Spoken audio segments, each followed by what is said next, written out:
good, YouTube? This your boy Lang, man, and I'm back here with another reaction video sliming right now. I'm about to react to Forensic Files, and this one's called Automotive. Now, Forensic Files, you already know these are my favorite reactions to do besides my funny reactions and story times and my music reactions. Because with these reactions right here, like I always say, like, it's real, like it's real life stories, like it's not fake, none of it, like nothing. You feel me? Like you hear the most scandalous, the most craziest things these people do to the so-called people that they love and they mess with, you feel me? Or once upon a time they knew, you feel me? Like it's just crazy, you feel me? And with this one right here, a lot of y'all been requesting this one, you feel me, for me to react to this episode, you feel me? Like y'all told me like these are one of the episodes where like it's just gonna be like what, you feel me? Like, so we're about to see what's going on with it, you feel me? And before I get started, Slime, you already know, if y'all new over here, make sure to check out my other Forensic File episodes or reactions, you feel me? Like, I got a whole playlist on the channel with all the Forensic Files and all the cases that I've reacted to, you feel me? So if you haven't already, go check those out, you feel me? And make sure to check out the music reactions, the funny reactions, and the story times too while you at it, you feel me? And, you feel me? Just check them out, you feel me? But you already know, get your favorite snack, smoke up, drink or whatever, you feel me? Because we about to chill for the next 20-25 minutes. We about to break it down, we about to see what happened, you feel me? And let's get it. This that Forensic Files with that Automotive. Let's go. Let's get it, Slime. Let's go. Up next, a woman goes missing, and her family thinks it's foul play. Michelle wasn't going to take off and leave her kids, you know. Investigators learn some of her friends have shady pasts. He had been convicted of rape and attempted murder in Arizona. But without a body, police have no solid clues until a suspect makes a tiny mistake. They had gotten a call that they may have possibly found a body or something near his property. And he says, that's not possible. Well, wait a minute. What do you mean that's not possible?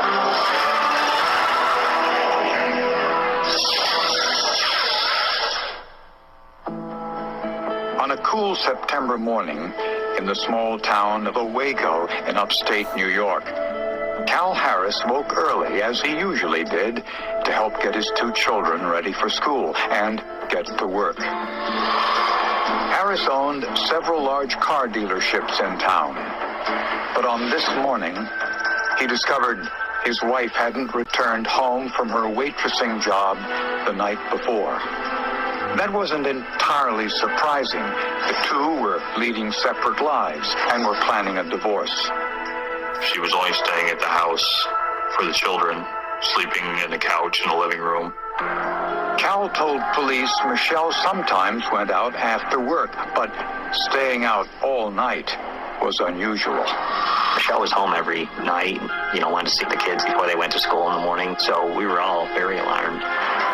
Michelle's van was found a half mile from the house along a driveway on their huge estate.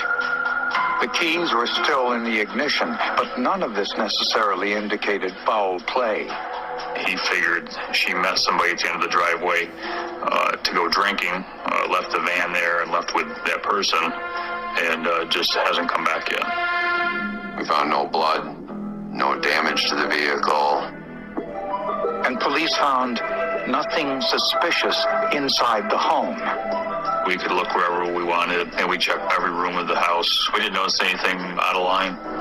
Troopers and search dogs, even scuba divers, searched the Harris's 250-acre property, which presented more than the usual challenges. There's a large number of laid-up wells, so we brought in an underwater camera and searched all those wells as we were doing the organized searches in the woods. They had helicopters, they had divers in the lake, nothing. No clothing, no blood, no bones, no nothing. They found literally no trace of her outside of that house. Police traced Michelle's whereabouts for the night before. Michelle worked at a local restaurant, and co-workers said she left when her shift ended at 9 p.m. But she didn't leave alone. She left with one of the cooks, Michael Hakes, police investigators. They interview Mr. Hakes. He tells them that he said goodbye to Michelle Harris that night in the parking lot, and that was the last time he ever saw her. The surveillance tapes from the restaurant parking lot couldn't confirm this, but Hakes had an alibi. He said he left the restaurant and went directly to his girlfriend's house. And we went back to her. Did Mr. Hakes ever ask you to make up an alibi for him or to lie to the police? She said no, that he came here after work that night. He stayed all night. Hakes' girlfriend told police he arrived there around 9:45 p.m. But if Hakes left the restaurant at 9 p.m. and his girlfriend lived only 15 minutes away, there was a 30-minute period he couldn't account for. Then a background check revealed a startling piece of information. Michael Hakes had been convicted of rape and attempted murder in Arizona and served 10 years in Arizona State Prison for that. And he'd been out of prison for about 1 year as of that time. Hakes' employers at the restaurant didn't know he was a registered sex offender, and apparently neither did Michelle Harris. I don't know if she knew about his background, but we were convinced right away that something untoward had happened.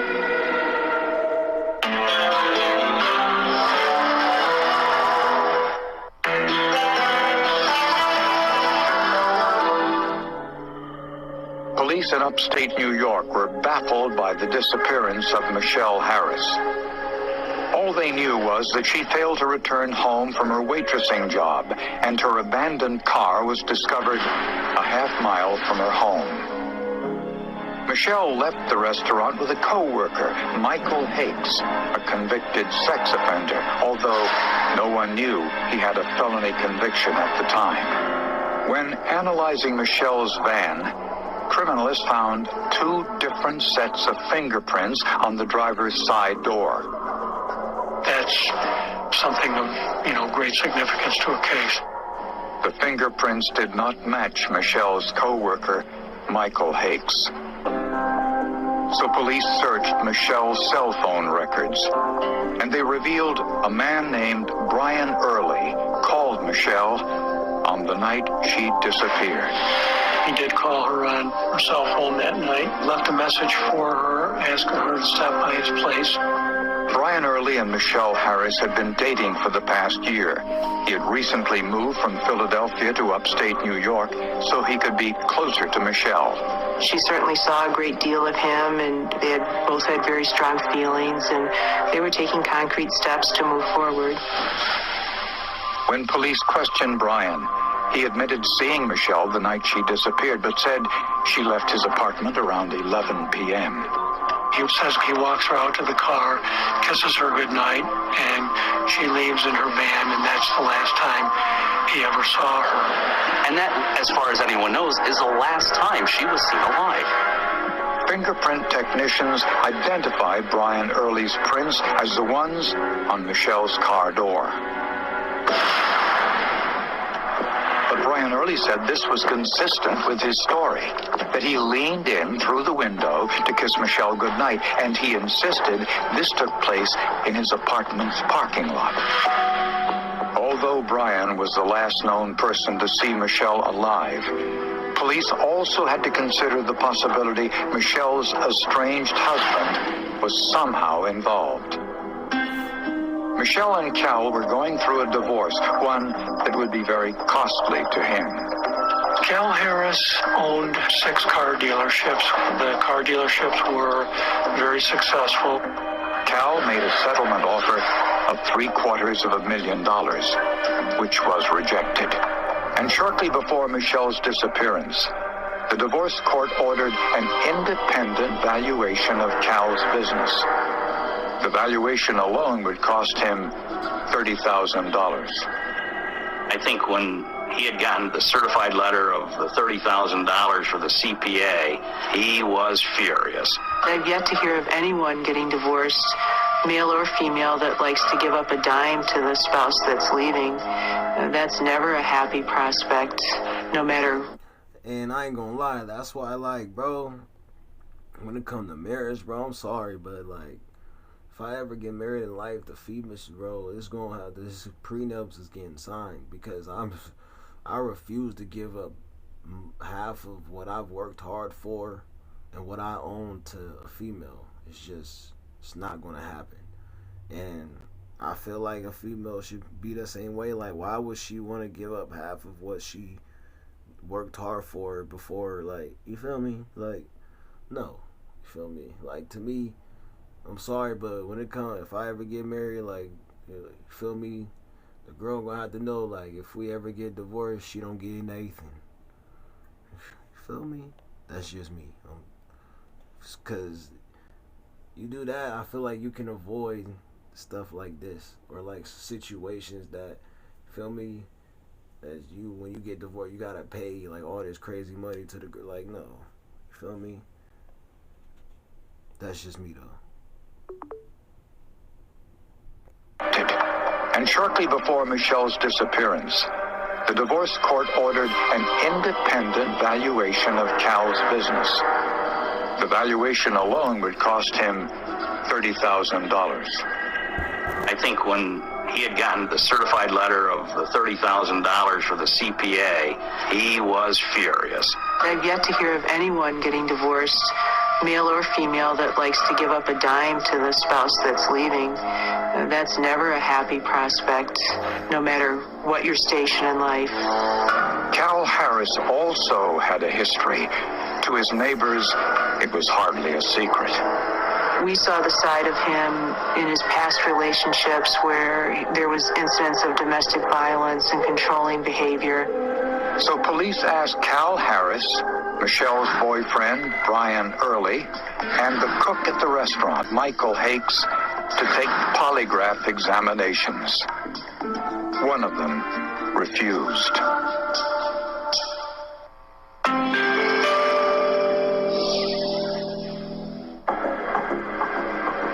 When police asked Michelle Harris's boyfriend, Brian Early, to take a polygraph test, he willingly complied.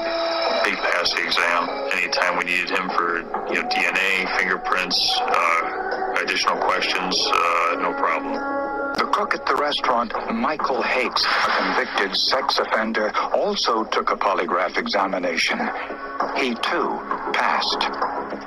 But the lawyer for Michelle's estranged husband, Cal Harris, adamantly refused to allow him to take the polygraph. At least the one. Why would you refuse to take it, bro, if you didn't do it? Feel me? That's weird. Administered by the police. We obtained a warrant and put a GPS on his vehicle. And he went to another part of the state and took a polygraph test. The private investigator that he hired took him out to that test. Then Cal Harris said something unusual to investigators. It was something he said about Michelle's van.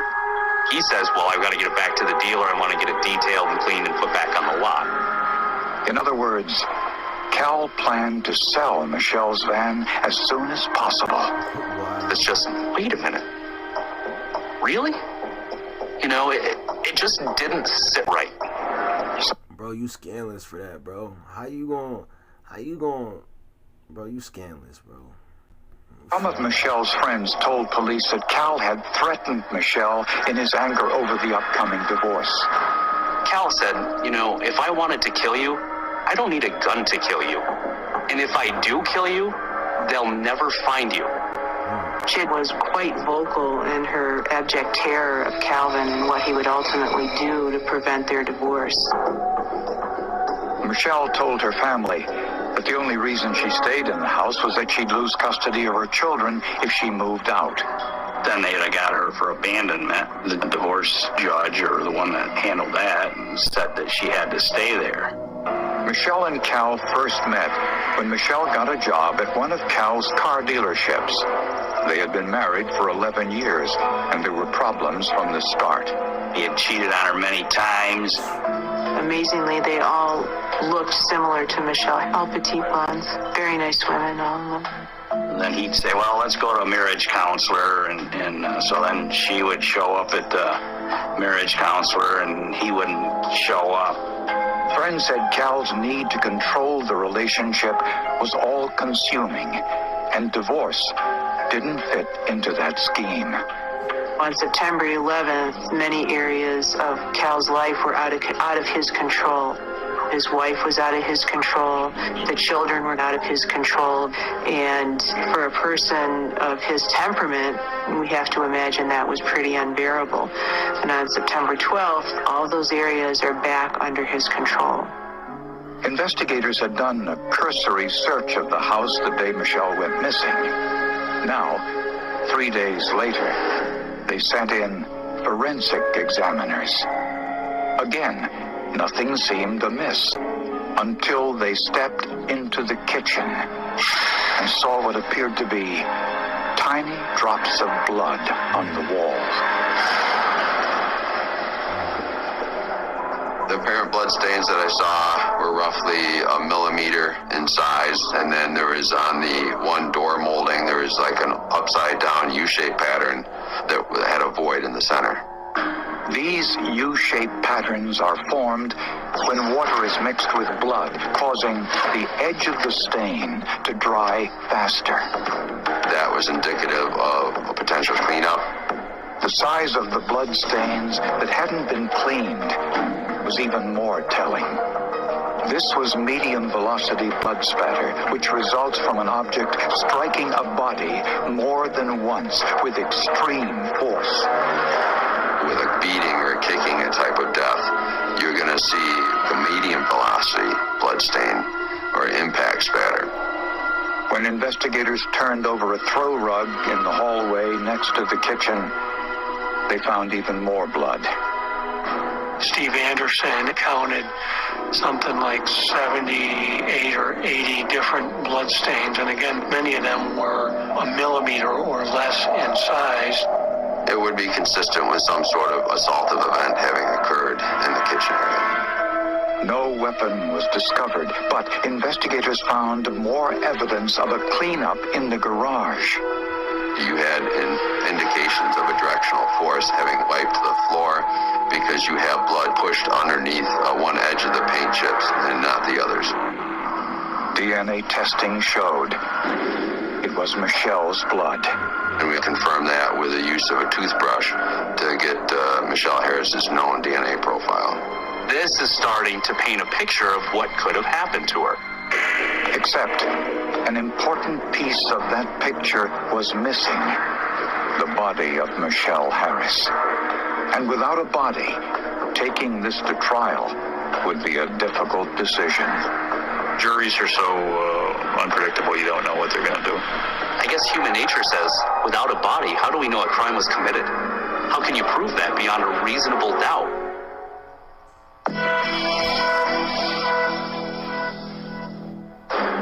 Blood spatter evidence indicated Michelle Harris had been attacked in her kitchen. Michelle's blood was also found on the garage floor. The amount was difficult to judge. I cannot accurately provide you with an estimate of the original amount of blood that was there. We're dealing with what was left over. The only question was, where was her body? Her estranged husband, Cal Harris, had a motive. Their upcoming divorce was going to be very costly to him, and he made numerous incriminating statements to friends.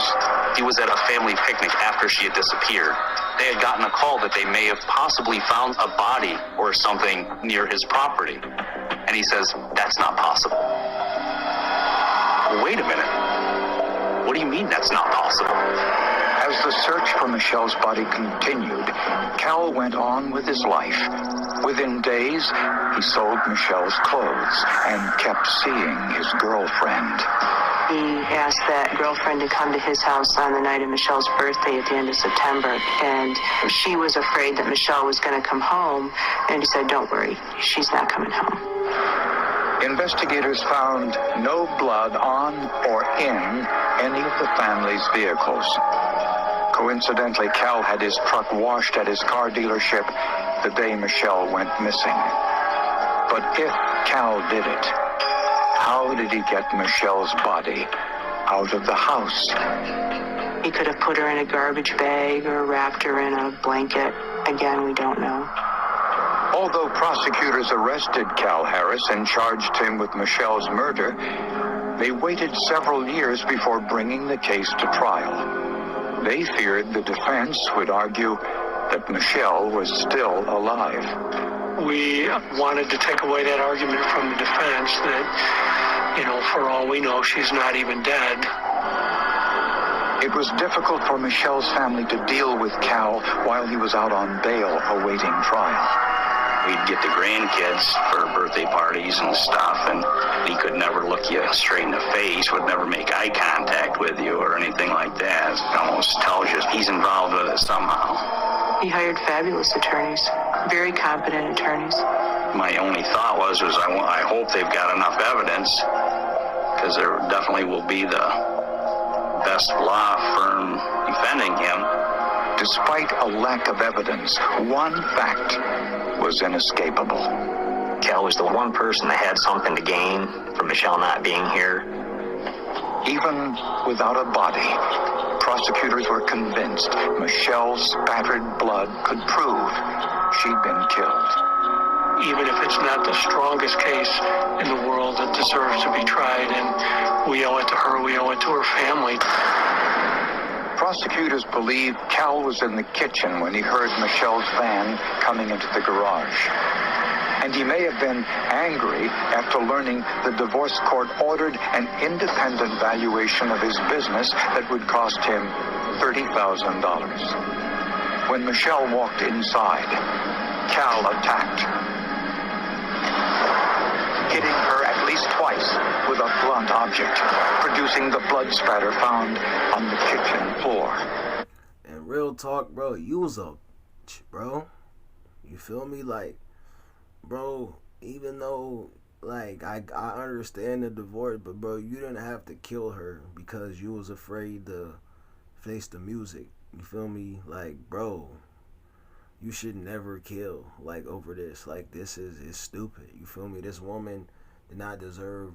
That just goes to show you didn't really love that girl for real. Because, number one, how you trying to get rid of her car as soon as she passed? You feel me? Then you sell all her clothes. You feel me? Like, bro, like, that ain't real. That's not real love for real. You feel me? Like, to me, you didn't love this woman from the start. You feel me? Because, like, you was doing weird stuff from the start. Like, bro, she was too good for you. You feel me? Like, in my opinion, you didn't deserve a girl like her, bro. Like, you didn't deserve her goofy. You feel me? Goofball. You feel me? Like, you're weird. You feel me? And I hope they have a playing field with you in the pen, because, bro, you took innocent life for nothing. You feel me? Like, yeah, bro, we get the divorce. You don't want to pay up. Like, we get that.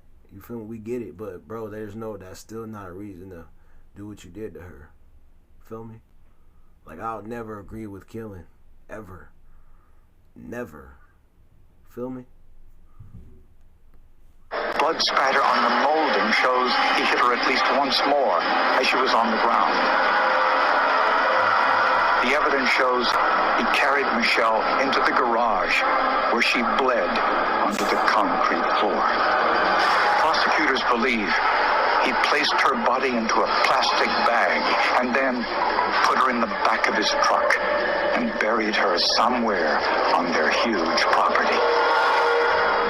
Back at the house, he drove her van to the edge of the driveway over a half-mile away and left it there. Investigators think he wanted to get the van farther away, but didn't want to risk anyone seeing him walking home, which would be hard to explain.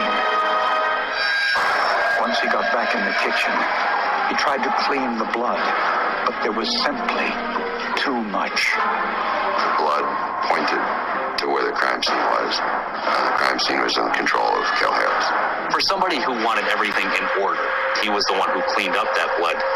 He didn't do a good job of doing it. When When Cal Harris stood trial, he took the stand in his own defense. When he couldn't make his testimony fit with the testimony of all the witnesses that had testified in the case, he basically accused them of being liars, that they lied about critical facts in the case just to fabricate a case against him. The jury also learned that cell phone records showed Cal never called Michelle's cell phone on the morning she went missing. Other times when she stayed out too late or she didn't come home, there'd be a volley of phone calls to her cell phone telling her to get home. I'm more inclined to think that it was planned out, that he had thought about how he could do it, where he could do it, and where he would put the body. Cal Harris was convicted of second-degree murder and was sentenced to 25 years to life in prison. I don't know if they would have gone to trial without the blood, but after hearing everything that I heard, I don't know that the outcome would have been any different. They keep wanting to change of venue. I think it could have been tried in Egypt, and with the amount of evidence that the state police had gathered and the way that Keene presented it, they'd have found him guilty any place. Sadly, Michelle's body has never been found. We'll always look for it. We still receive teletypes. Michelle's DNA and dental records are entered into international databases. People still call in with tips and theories, and we talk to everybody. Psychics still call. I'm going to end it right there, Slime. Man, like I said, man, that man deserved everything he get in the pen. You feel me? Like, that man did not need to take that woman's life. You feel me? Like, nah. You feel me? Like, no. Just no. You feel me? And I hope they find, y'all let me know in the comments, did they ever find the girl's, like the woman's body? You feel me? Because I hope they did, so their family could have a proper, like, burial and proper send off for her. You feel me? Like, it's just sad, bro. Like, you feel me? Like, it's just sad, bro. You feel me? And like I said, y'all make sure to check out my other Forensic File reactions. Like I said, I got a whole playlist on the channel. You feel me? Y'all make sure to check out my music reactions, my story times, everything on the channel. You feel me? Just go check it out. You feel me? I love y'all. Y'all stay safe, and I'm gonna get at y'all the next one. Already.